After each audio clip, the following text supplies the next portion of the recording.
Meaning of iffy. Iffy. Iffy. Iffy. Iffy.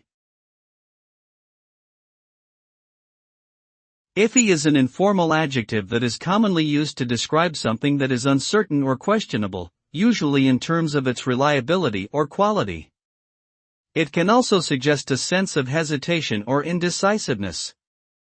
For example, you might use the word iffy to describe a risky investment or a product with mixed reviews. In general, the term implies a lack of confidence or trust in whatever is being referred to. Overall, if something is described as iffy, it may be best to approach it with caution or skepticism.